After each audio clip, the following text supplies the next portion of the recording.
What if bikes weren't just built? They were engineered layer by layer. At EcoCycle, we're not just making carbon fiber bikes. We're 3D printing the future of cycling. This isn't just innovation, it's revolution on two wheels. Welcome to Printing a Partnership, where cutting edge tech meets sustainable speed. Hello, everybody. My name is Michael Geiger, the Vice President of Sales Management, and we are EcoCycle. I'll be covering our analysis and strategy as a team, but first I'll be taking a brief moment to introduce our team and their responsibilities. First, we have Evelyn Batatigas, who is our Vice President of Accounting and Finance. Second, we have Sam MacArthur, who is our President and Vice President of Manufacturing. Next, we have Tressa Murphy, who is our Vice President of Marketing.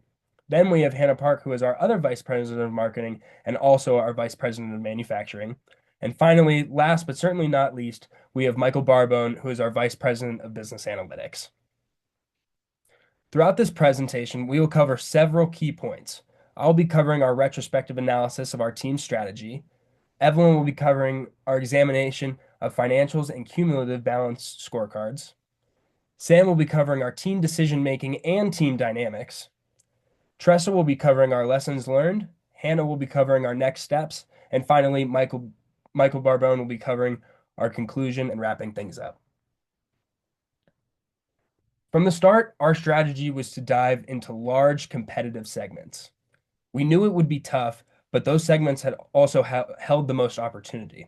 We deliberately targeted the biggest geographic markets, even if they were more expensive, because we believed the potential payoffs were worth the investment. The focus was on taking the lead early and maintaining it, and ultimately becoming a market share leader. At first, we didn't compensate our employees as well as we should have, and that did show. But we owned that mistake. We adjusted our compensation strategy, improving both pay and benefits that included both adding vacation days, expanding health coverage, and increasing pension contributions. These changes helped us boost morale and performance across the entire board. Our branding and advertising approach started off pretty basic. We leaned heavily on competitor analysis to guide our decisions. And honestly, it paid off. By adapting strategies that were already working in the market and applying them to our own business model, we were able to create a brand and ad presence that resonated and drove a lot of results. When it came to our pricing, we were super aggressive. All of our bikes were originally priced below the customer's willingness to pay line, which helped us gain a lot of traction quickly. In fact, during Q2 and Q3, we managed to undercut every single competitor, which gave us a strong edge in our market. One of our biggest slip-ups was in Q2 when we didn't scale our operations fast enough. We couldn't meet demand and that hurt us, but we corrected our course, increasing capacity, hiring more staff, and maxing out overtime to get back on track. From there, we aligned operations with our original goals and kept moving forward. Now that we've analyzed our strategy, I'll pass it on to Evelyn to cover our financials and business metrics. Thank you, Michael. Let's start with the core of our success, operational efficiency. We ended Q4 with $3.47 million in operating profit on $7.57 million in revenue, which translated into a gross margin of 58.32%. That means that nearly 60% of every dollar we earned became gross profit. A strong sign that we controlled production costs while also maintaining pricing power. The line graph on the right shows how this margin didn't just happen, it built over time, especially after Q2 when we started improving demand forecasting and manufacturing efficiently. We also delivered 2.07 in equity value, meaning for every $1 of equity investors originally contributed, EcoCycle generated over double in total value. We also saw 35% growth in our operating margin since Q3, confirming that we scaled profitably, not just quickly. And lastly, we maintained zero debt, which minimized financial risk and gave us control over allocation of capital. While we finished strong, we weren't perfect, and we learned along the way. Throughout the simulation, our cumulative HR score fell a little behind, averaging 0.715 versus the industry average of 0.727. But in Q4, we course corrected and our HR score improved to 0.802, slightly outperforming the industry average, which shows that we adapted and invested where it mattered. We also held below average score in investment in the future, reflecting conservative R&D and expansion spending early on, which we'll touch more on later. We prioritized core performance first, but now that we've built profitability and as the cash graph shows, a strong reserve of over 3 million, we're positioned to reinvest in long-term growth areas like innovation, training, and infrastructure. With that being said, we were on top on all of the other metrics. We closed the quarter with the highest financial performance score of 84.94, almost double the industry average of 44, and well above the nearest competitor. Our Q4 score of 162 again doubled the average, proving our consistency. More importantly, we translated that into overall leadership with a total performance score of 57.5, topping all other companies by a lot.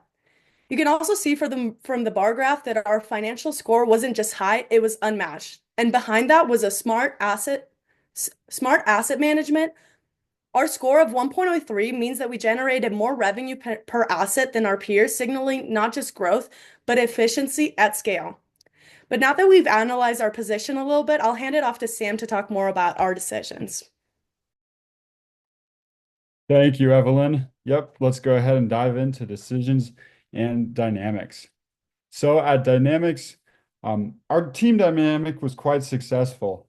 Each member played a role that played into their strength. As mentioned before, Hannah, our VP of Marketing and a VP of Manufacturing, Tressa, a VP of Marketing, they both worked very well together to create quality ads that bolstered our company performance. Michael, a VP of Business Analytics, he was on top of getting us new demand inputs and forecasting, as well as assisting with accounting and finance, which Evelyn definitely spearheaded. Michael was our VP of Sales Management. He definitely corrected our HR course. And, as that's been touched on before, we were a little bit behind there, but we rebounded. And that's a big part of his dynamic here. I was the president, so I had a hand in everything, I'd like to say. But really, collaboration was frequent, right? We all worked very well together. We got along great. We started off this course learning about our personalities and everything, and by the end of this, we've definitely meshed incredibly well as a team.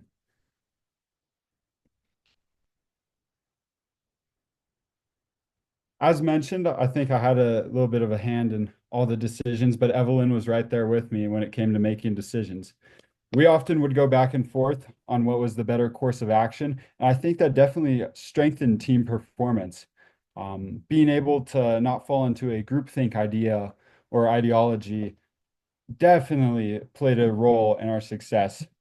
We as a team were able to really take a step back, look at what decisions were being made, and evaluate the best course of action. Ideas were shared in a constructive and welcoming environment. If something wasn't good, there was a whole team of people that were willing to say, we don't think that's a great idea. But there's a whole team of people who are on the flip side willing to correct that idea and make it a lot better. As well, we're a team of doers. Nobody sat around. Everybody saw a problem and was really gung-ho to fix it. And I think that definitely strengthened our team performance here at ECOCYCLE. Now I'll pass it on to Tressa as she talks about something. Perfect. Thank you so much. I'm now going to move on to some of the lessons we learned. Insights that we found to just drive improvement for the future. First thing, we would have added production capacity early to meet our demand. Same with investing in equipment. In Q1 and Q2, we didn't spend a lot of money on buying things like printers or operations. And if we would have bought that sooner, it would have helped us a lot more in Q3 and Q4. We were able to correct this by buying more in Q3 and Q4, but the earlier the better would have definitely been great. If we planned ahead, it would have helped us avoid those capacity bottlenecks. Also, it would have been helpful to understand our customers' willingness to pay a little bit more. While we did have the lowest prices across all segments, there were areas where we could have improved and added more money just by increasing prices of some of our bikes. Especially in Q3 and Q4, we could have increased the price of some of our more basic models a little bit more just to generate some more revenue. And then finally, eliminating underperforming advertisements. We spent a lot of money on advertisement in the beginning, which was very helpful. But toward the end, especially Q3 and Q4, we needed to delete and take away some of those advertisements that just weren't performing as well as they were costing us a lot of money in revenue. Some of the things that we did take away from the simulation and that we believe we did very well is we targeted markets that were buying our product. So right away, we had a lot of people buying our mountain bikes, as well as a lot of people in the recreation area buying a lot of our bikes in general. Some of them were buying our speed bikes as well as our recreation bikes. So right after Q1 and Q2, we decided to start marketing mainly toward those groups of people, those people who are buying mountain bikes and people who are buying recreation bikes.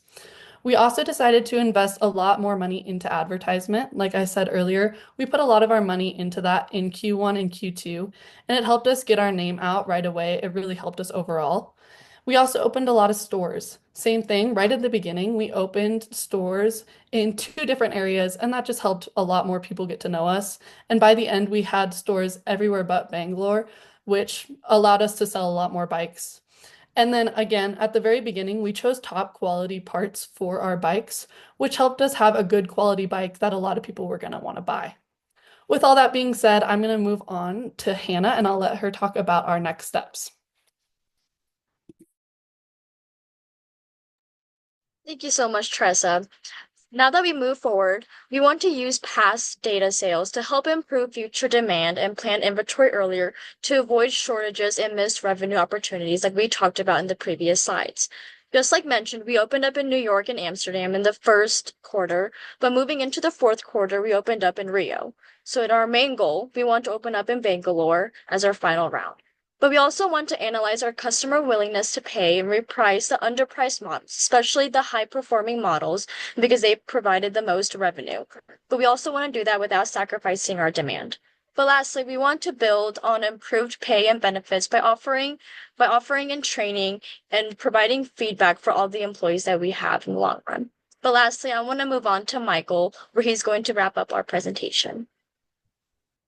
Thank you, Hannah.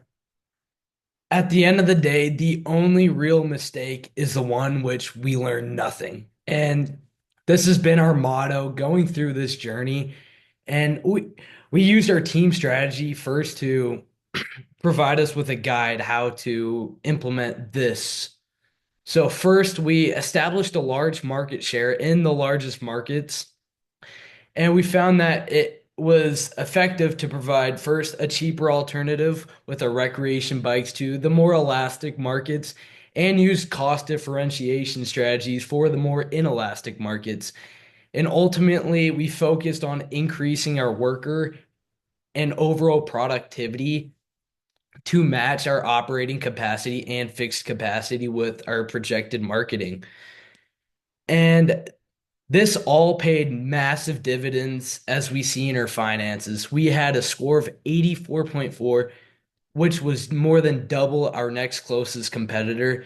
And we ended up with a total operating profit of $3.47 million. And we had a margin growth since Q3 of about 35%, ending with a gross profit margin of 58%. Next, on our dynamics, this is really where it all came together. We were very collaborative on every single topic. We utilized a very democratic style where we still had Sam and Evelyn helping us guide and be the main voice for some of these decisions that are very ambiguous. But ultimately, this was all accomplished through our team of six of being just doers.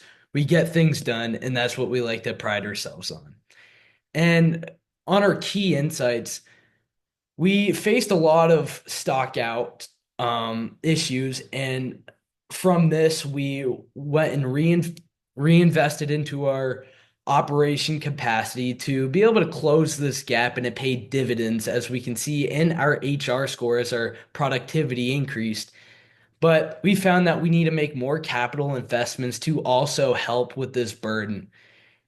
And to talk about pricing strategy, we throughout this process started to understand the elasticity and just the intricacies between that and demand. And going into the future, we're going to be looking to implement more of the data-driven analytics that we found so helpful throughout this journey.